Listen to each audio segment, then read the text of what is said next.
మన అందరినీ కూడా సంస్కరించారు. ఇందులో చెడ్డవాడెవరూ లేరు, పూర్తిగా మంచివాడెవరూ లేరు. మనలోనే మంచి చెడులు ఉన్నవి. అందువల్లే బాబా గారి యొక్క మహిమలలో గొప్ప మహిమ ఏది? The miracle of miracles is this. We speak of miracles, materialization of material objects. We run after so many material objects because they enchant us, they are so pleasing to us, they are so dear to us. We cannot transcend the limitations of material objects. But my friends, I can tell you the greatest miracle of Baba is the transformation of mankind. మానవులలో పరివర్తన తీసుకురావడమే బాబా గారి యొక్క మహిమాతి మహిమ అని మీకు తెలియజేస్తున్నాను. సోదాహరణంగా చెప్పాలంటే ప్రపంచవ్యాప్తముగా నేడు శాకాహారుల సంఖ్య, వెజిటేరియన్స్ బాగా పెరిగిపోతున్నది. అసలు శాకాహారం అంటే తెలియదు, శాకాహారం అంటే గిట్టదు అన్న పాశ్చాత్య దేశీయులు సైతము because of the influence of Bhagavan, many umpteen number of devotees who are totally, completely non-vegetarians, today they are vegetarians. మాంసాహారులంతా కూడా ఈనాడు శాకాహారులుగా మార్చినవాడు భగవాన్ బాబా. చాలా మందికి అలవాటు ఉన్నది మద్యపానము, ఆల్కహాలిక్స్ ఉంటూ ఉన్నారు, కొద్దిగా సేవించేవారు ఉన్నారు, ఒక ఔషధంగా పుచ్చుకునేవారు ఉన్నారు, సంఘ మర్యాదగా పుచ్చుకునేవారు ఉన్నారు. కానీ బాబా వారు ప్రభావం చేత, సాయి సందేశం చేత దట్ టోటలీ టీ టోటలర్స్ టుడే, పూర్తిగా మద్యపానాన్ని విసర్జించిన వారు ఉన్నారు. అదే రీతిగా పొగ త్రాగే వారున్నారు. స్వామి యొక్క ప్రభావం వల్ల పూర్తిగా స్మోకింగ్ వదిలివేసిన వారు ఉన్నారు. నేను నాది అనేటువంటి సంకుచిత స్వభావంలో ఉన్నారు. అందరూ 10 మంది యొక్క క్షేమాన్ని, 10 మంది యొక్క కళ్యాణాన్ని కాంక్షించి స్వార్థాన్ని విసర్జించి త్యాగాన్ని నేర్చుకునేవారు అనేకులు ఉన్నారు. అందువల్ల సాయి సంస్థలు స్వతంత్రంగా, యాదృచ్ఛంగా, తనకు తానుగా ముందుకు వచ్చి త్యాగం చేత సమర్పించినటువంటి విరాళముల చేతనే అన్ని కార్యక్రమాలు నిర్వహింపబడుతున్నాయి.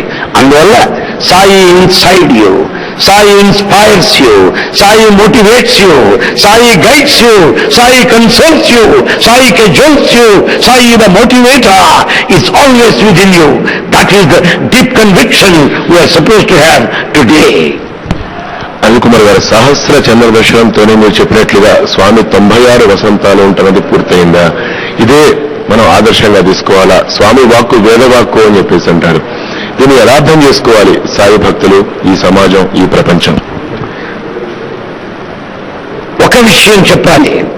స్వామి చేసిన బృహత్తర కార్యక్రమం చూచినట్లయితే ఈ విద్యా సంస్థలు కానీ, వైద్య సంస్థలు కానీ, మంచినీటి పథకాలు కానీ, ప్రపంచవ్యాప్తమైన సాయి సంస్థలు కానీ, కేవలము నిరక్షరాస్యుల నుండి మహాపండితుల వరకు, శాస్త్రజ్ఞులు, ఇంజనీర్లు, డాక్టర్లు, ఉద్యోగస్తులు సర్వులను కూడా ప్రభావితం చేసిన సాయి సందేశాన్ని ఒక స్థాయిలో మనం ఆలోచించినట్లయితే స్వామి కార్యక్రమానికి మన లెక్క ప్రకారం 500 సంవత్సరములన్నా కావాలి. 500 సంవత్సరములు జీవించి ఉంటే ఎంత కార్యక్రమం చేయగలరో, చేయవచ్చునో లేదో కూడా చెప్పలేము.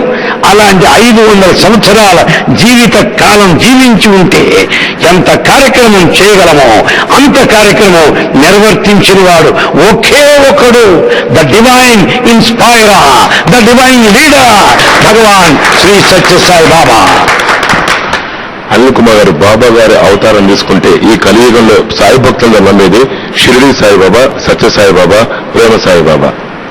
ఇప్పుడు భక్తులకు సత్యసాయి భక్తులకు సంబంధించినటువంటి ఇప్పుడు మనం ఈ క్షణం వరకు లేదు. తర్వాత అవతారం అనేది బాబా గురువు ఎలా ఉంటారో సృష్టించి ఇచ్చారు. ప్రేమ సాయి అవతారం గురించి ఇప్పుడు మనం ఆలోచించాల్సిన అవసరం ఏర్పడుతున్నదా? దాని గురించి ఏమైనా స్వామి గతంలో ఏమైనా చెప్పారా? 3 అవతారాల గురించి ఎలా ఉంటాయని స్వామి చెప్పారు. ఈ ప్రశ్న ఒక సందర్భంలో వచ్చింది. చాలా పెద్ద ఆయన అడిగారు, స్వామి ప్రేమ సాయిని కూడా సేవించాలని నాకున్నది, ప్రేమ సాయిని కూడా దర్శించాలని నాకున్నది అని పెద్ద ఆయన అడిగారు. దానికి స్వామి అన్నారు, ఈ అవతారాన్ని చూడు, ఇప్పుడు నేను చెప్పేదంతా నిర్వర్తించు, నా మాటల ప్రకారం జీవితాన్ని గడుపు, అది చాలే. ప్రేమస్థాయి దాకా నువ్వు చేసేదేమిటి? ఇప్పుడు లాభం లేని వాడివి, ఇప్పుడు ఆచరించలేని వాడివి, ఇప్పుడు అనుభవం పొందిన వాడివి ప్రేమస్థాయిలో పొందగలవా? ఇది కుదిరే విషయమా? అందువల్ల ఇప్పుడే, ఇక్కడే, ఈనాడే స్వామిని చూచి దర్శించి ఇన్ని నాలుగా, ఇన్ని సంవత్సరములుగా వారితో ఉన్న సంబంధాన్ని, అనుబంధాన్ని, వారి నుండి గ్రహించిన సందేశాన్ని జీవితంలో ఆచరించుటే మన వర్తమానంలో ఉన్న కర్తవ్యం.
కుమార్ గారు, ఇప్పుడున్న పొజిషన్ తీసుకుంటే స్వామి ప్రేమ సాయి అవతారం గురించి ఏమైనా భక్తులకు మీరు ఏమైనా చెప్పగలరా? ఎప్పుడు ప్రేమ సాయి అవతారం వస్తుంది? ఎప్పుడు ప్రేమ సాయిగా స్వామి రాబోతున్నారు? మూడో అవతారం ఎలా ఉండబోతుంది? ఈ క్షణం నుంచి ప్రతి భక్తుడి మదిలో వస్తున్నటువంటి ఆలోచన ఎలా కనిపెట్టాలి అనేది, దీని గురించి స్వామి గతంలో మీతో ఎప్పుడో ప్రస్తావించారా? స్వామి ఇచ్చిన ప్రసంగాల్లో గతంలో ఉందా?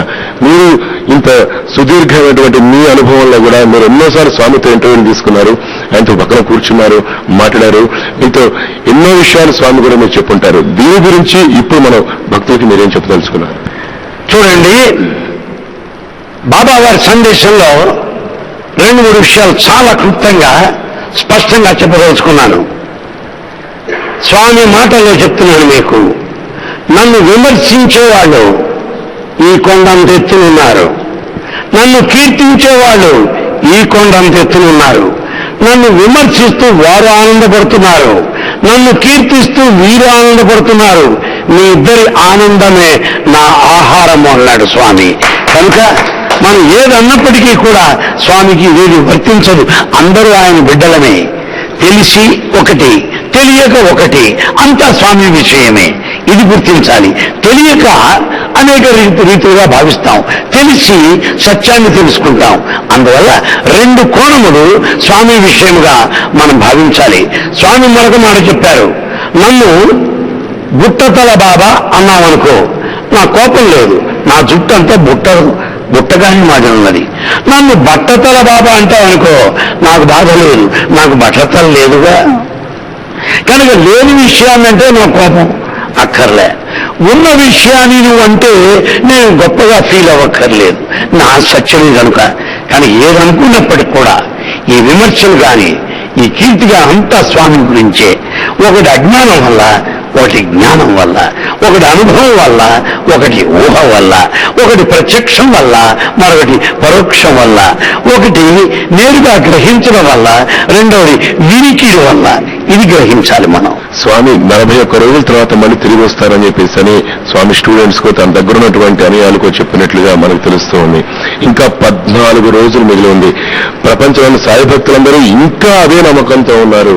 అనిల్ కుమార్ గారు, మరి మరి 14 రోజుల తర్వాత అప్పటి వరకు స్వామి ఇక్కడే ఉంటారా? చూడండి, 14 రోజుల దాకా వస్తారని ఎవరన్నా అంటే ఈ 14 రోజులు స్వామి యొక్క నామము, స్వామి యొక్క ధ్యానము, స్వామి కోసం నిరీక్షణము ఆధ్యాత్మిక జీవితంగా ఒక మహాయజ్ఞంగా ఈ 14 రోజులు మీరు గడపవచ్చు. దాని గురించి నాకు ఎలాంటి అభిప్రాయం లేదు. కానీ ఒకటి మాత్రం సత్యం, 14 రోజుల తర్వాత రావటం ఏంటయ్యా, ఆయన పోతేగా. పోయినవాడు వస్తాడు, ఉన్నవాడు పోవడం ఏంటి? కానీ 14 రోజుల తర్వాత రావడం కాదు, ఇప్పుడే ఇక్కడే ఉన్నాడు. కానీ వచ్చిపోయేది దైవము కాదు, వచ్చిపోయేది ప్రకృతి. అందుకే స్వామి అంటారు జగత్ అంటే ఏంటి? జగత్, జగత్, వచ్చిపోయేది జగత్తు. జగదీశ్వరుడు ఎప్పుడు ఉండేవాడు.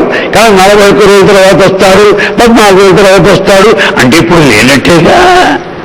కానీ ఎప్పుడు ఉన్నాడు, జగత్ కాదు, జగదీశ్వరుడు సర్వత్రా ఎప్పుడు అనోరణీయాన్ మహతో మహియాన్ అన్నట్లుగా ఎప్పుడు ఇక్కడే ఉన్నాడు, అనుక్షణం ఉన్నాడు. అది గుర్తించండి.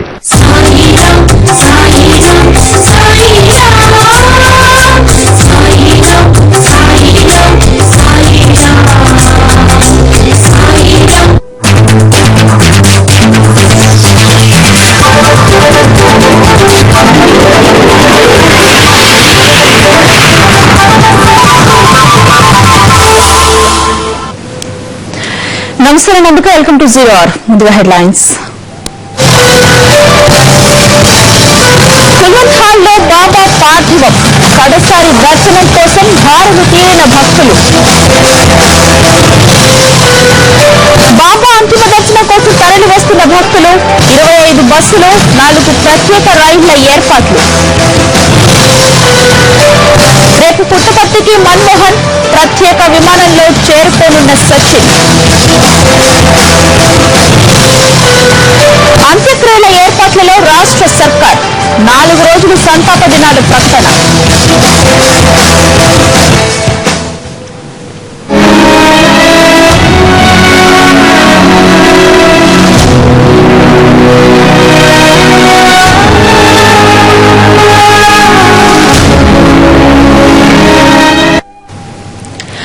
మానవతావాదిగా, ప్రేమమూర్తిగా ప్రపంచవ్యాప్తంగా భక్తుల్ని సంపాదించుకున్న బాబా పార్థివ దేహం సాయి కుల్వంత్ హాల్కి వచ్చింది. అసంఖ్యాక భక్తుల సందర్శనార్థం బుధవారం వరకు అక్కడే ఉండే బాబా పార్థివ దేహాన్ని ఎక్కడ సమాధి చేస్తారు, ఆయన సమాధిని ఎలా తీర్చిదిద్దుతారు అనేది భక్తుల్లో తీవ్ర ఉత్కంఠను రేపుతోంది. మార్చి 28న శ్వాస ఇబ్బందితో సూపర్ స్పెషాలిటీ ఆసుపత్రిలో చేరిన బాబా ఆరోగ్యం రోజురోజుకి క్షీణిస్తూనే వచ్చింది. విదేశాల నుంచి వచ్చిన డాక్టర్లతో పాటు దేశంలోని వైద్య నిపుణులు బాబాను కంటికి రెప్పలా కాపాడారు. అయినా ఫలితం కనిపించలేదు. 28 రోజుల అనంతరం బాబా ఆదివారం ఉదయం 7:40 పరమపదించారు. ఆసుపత్రి నుంచి తీసుకొచ్చిన ఆయన పార్థివ దేహాన్ని సాయి కుల్వంత్ హాల్లో భక్తుల సందర్శనార్థం ఉంచారు.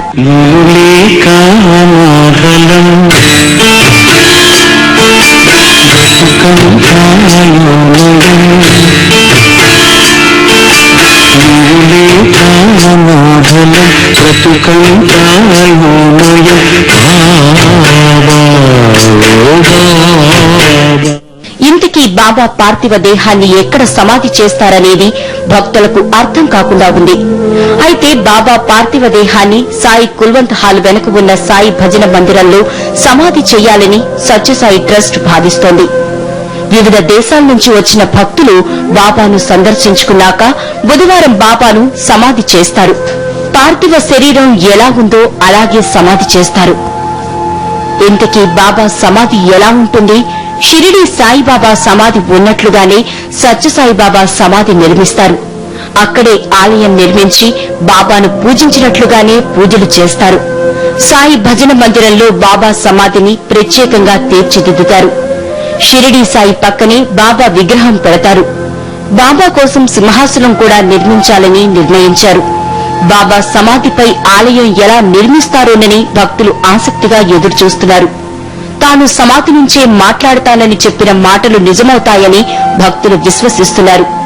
బాబా ఏం ఆదేశిస్తే దాని ప్రకారం తాము నడుచుకుంటామంటున్నారు భక్తులు. మానవతావాదానికి నిలువెత్తు నిదర్శనమైన సత్య సాయిబాబా పరమపదించడంపై ప్రముఖులు సంతాపం తెలిపారు. బాబాలోని లోటు తీర్చలేనిదని, ఎన్ని తరాలైనా బాబా లాంటి ఉన్నత విలువలున్న ప్రేమమూర్తి దొరకరని తమ విచారం వ్యక్తం చేశారు. భగవాన్ సాయిబాబా